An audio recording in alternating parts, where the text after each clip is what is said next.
intinya yang terkena harus diberikan obat sesuai apa yang ada, tetapi yang tidak kena juga harus dinaikkan imunnya di seluruh kabupaten yang ada. Dan ini kerja keras dari Pak Dirjen Kementan bersama Pak Gubernur, khususnya Kadis yang terkait dengan peternakan, kabupaten dan kota akan kerja keras.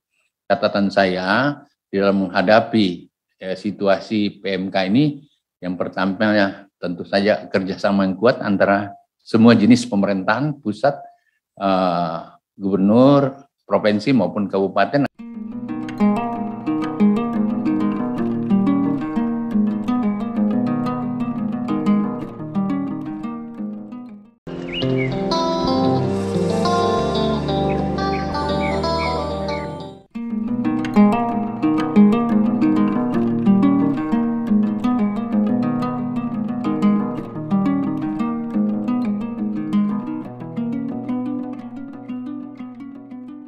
Assalamualaikum warahmatullahi wabarakatuh.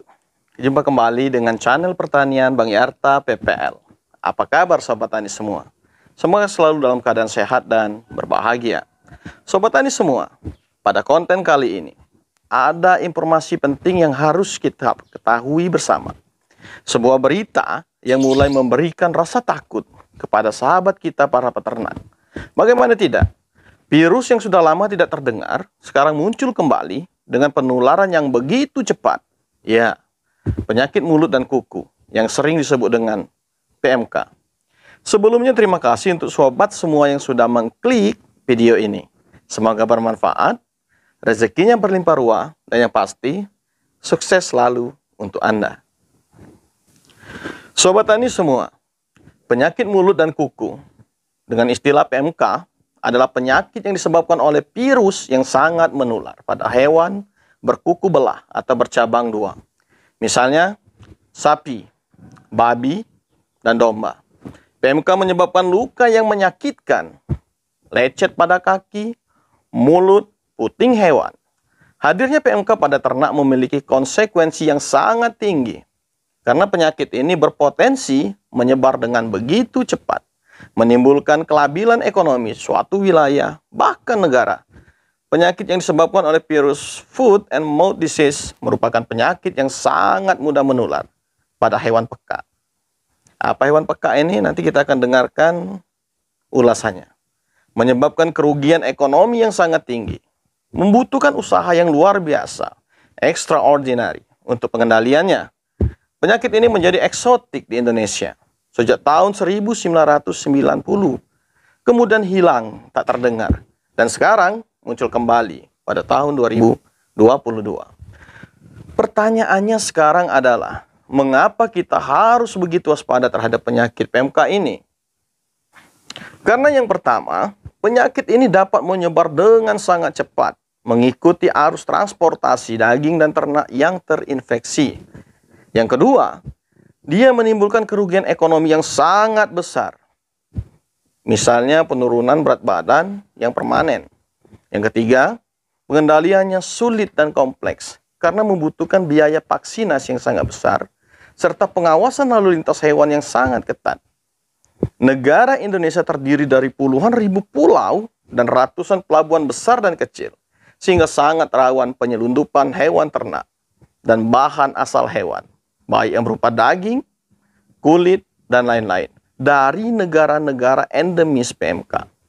Secara detail dan terperinci, kita akan saksikan cuplikan penjelasan yang akan disampaikan oleh peneliti Balai Besar Penelitian Veteriner, Dr. Hewan Harimurti Nurhaji, PhD, yang tadi disampaikan oleh beliau pada saat acara Zoom MSPV POL 17, jangan panik dengan PMK. Assalamualaikum warahmatullahi wabarakatuh. Salam sejahtera buat kita semuanya, Bapak Ibu semuanya. Ini penyakit mulut dan kuku.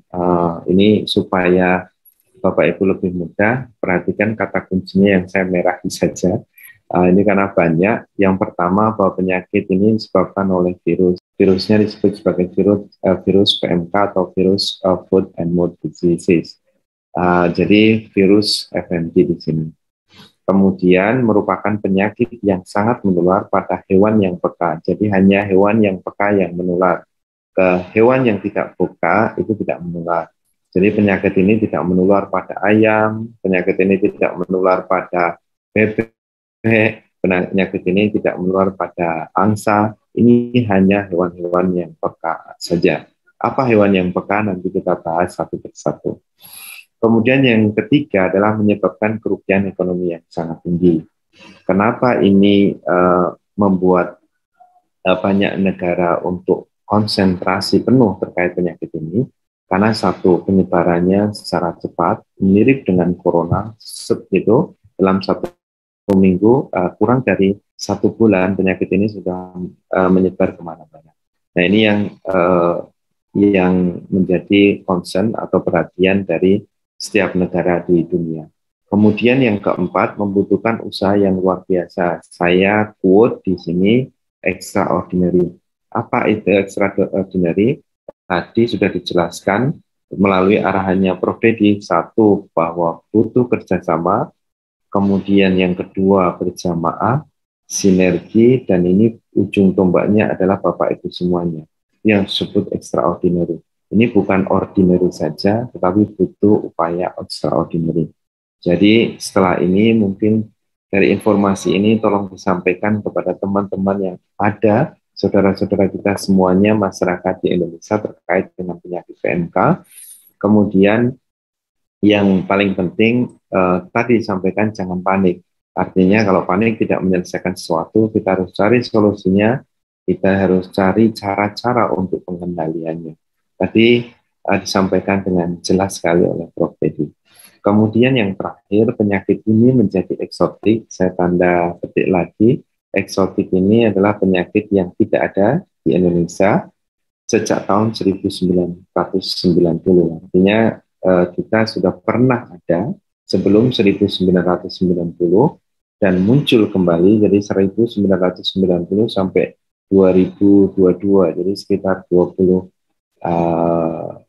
tahunan. Jadi kita bebas penyakit ini, tetapi muncul kembali pada tahun 2022. Penyakit ini ditandai dengan gejala klinis yang menciri berupa lepuh atau lesi pada mulut, pada seluruh telapak kaki. Ini Bapak Ibu semuanya, sebelah kanan ini sebenarnya pada babi. Nanti saya punya gejala pada sapi.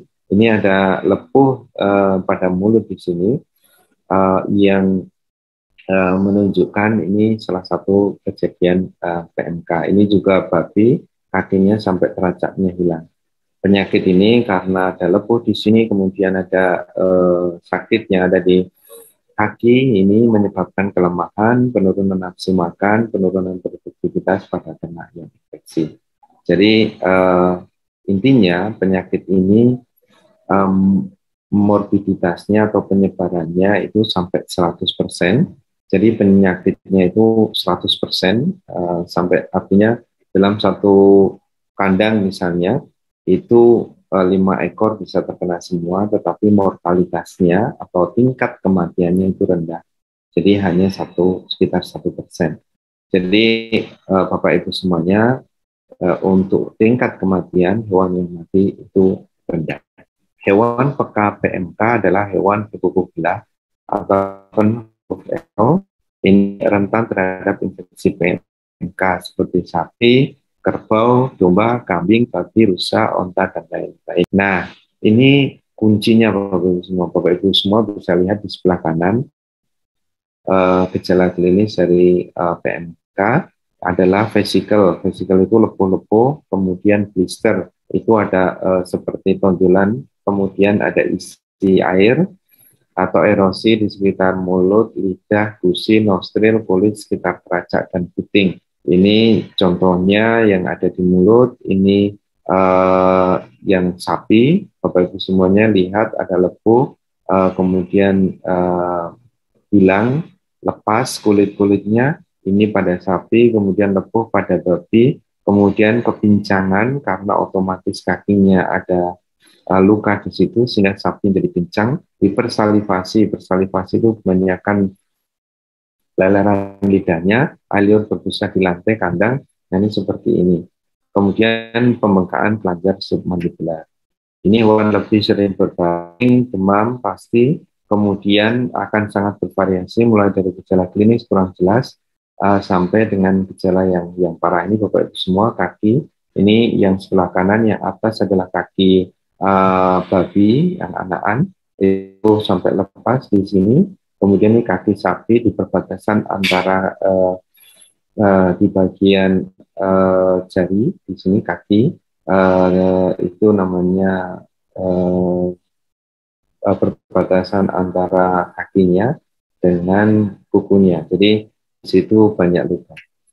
Nah, ini gejala-gejala apakah kalau seperti itu penyakitnya PMK? Belum tentu, harus ada diagnosa banding. Ini adalah contoh penyakit yang menyebabkan gejala yang mirip seperti swine vesicular disease, vesicular stomatitis, vesicular exanthema, butang, dan lain sebagainya. Ini adalah contoh-contohnya. Kemudian Bapak Ibu semuanya, ini penting sebagai gejala klinis. Kalau tadi kita lihat di sapi, babi, bahwa gejala klinis pada sapi itu terlihat lebih awal, lebih jelas dibandingkan dengan gejala klinis pada kambing, domba, dan babi. Lesi mulut pada sapi akan hilang kurang lebih 10-14 hari setelah infeksi dan biasa akan mengalami recovery atau kesembuhan antara 8-15 hari. Apabila menemukan gejala klinis ini, segera laporkan saja kepada pihak dokter hewan atau dinas terkait. Penularannya melalui apa? Melalui udara, perantara angin, kontak langsung dan tidak langsung, makanan, inseminasi buatan, vektor. Vektor itu mulai dari alat angkut, peralatan, dan juga kita manusia. Jadi kalau kita dari hewan yang sakit, jangan sampai ke hewan yang sehat. Kalau kita menemukan yang sakit, jangan sampai terus kita masuk ke, saya yakin Bapak Ibu semuanya punya sapi, punya kambing, punya domba. Nah itu kalau misalnya ada yang gejala gitu, yang sakit, jangan sampai hindari kita ke yang sehat. Kemudian tadi sampaikan usahakan kalau sudah sakit itu pindahkan. Kemudian melalui hewan kari. Apa hewan kari itu? Hewan yang sudah tetapi masih bisa menularkan. Nah hewan yang sembuh itu bisa menularkan pada sapi itu sampai 3,5 tahun. Kemudian penyakit PMK menular ke manusia dilaporkan tetapi tidak jarang. Jadi jarang dan biasanya yang berhubungan erat dengan hewan yang terinfeksi. Artinya risikonya minimal. Apakah PMK bisa dikendalikan? Jawabnya iya, dengan usaha dan kerjasama yang luar biasa dari semua masyarakat di Indonesia. Prinsip dasarnya ada 3, sebenarnya mencegah kontak antara hewan peka dan virus PMK. Yang kedua, menghentikan produksi virus PMK oleh hewan tertular. Yang ketiga adalah meningkatkan resistensi kekebalan hewan. Penerapannya adalah tindakan karantina dan pengawasan lalu lintas. Kemudian pembatasan. Pembatasan ini adalah pembatasan manusianya yang punya pembatasan hewannya. Pembatasan hewan manusianya Pak, kalau kita Bapak Ibu semuanya nanti sampai misalnya ada teman-teman yang punya saudara-saudara yang punya sakit, dibatasi hewannya supaya tidak kontak dengan yang sehat. Kemudian juga dibatasi supaya yang punya tidak terus berkeliling-keliling ke peternakan yang lain. Kemudian yang kedua menghilangkan sumber infeksi. Sumber infeksi itu benar-benar diisolasi, kemudian apabila memungkinkan di slaughter atau di kaleng. Kemudian yang ketiga adalah sanitasi, disinfeksi, dikontaminasi. Ini Bapak Ibu semuanya prinsipnya pasti sudah paham, kita bisa tidak harus mahal Bapak Ibu semua. Disinfeksi tidak harus mahal, tidak harus membelikan disinfektan yang mahal-mahal, tidak seperti itu. Disinfeksi bisa kita gunakan dengan disinfektan yang murah. Kita bisa gunakan pemutih, banyak sekali ada SoClean, ByClean, apapun ProClean dan lain sebagainya yang bisa Bapak Ibu gunakan untuk mencegah penyakit ini. Kemudian yang ketiga bentuk kekebalan pada hewan peka dengan vaksinasi. Jadi demikianlah Sobat Tani semua. Dengan upaya bersama, semoga kita dapat mengendalikan penyakit PMK di Indonesia. Never give up. Karena dengan upaya bersama dan berdasarkan pengalaman, kita bisa membebaskan PMK di Indonesia. Semoga konten ini bermanfaat dan berguna bagi kita. Tak ada gading yang tak retak. Tak ada kalimat terucap yang tak memiliki salah. Mohon maaf atas segala kekurangan. Berjumpa kembali pada konten berikutnya. Wassalam. Salam tani.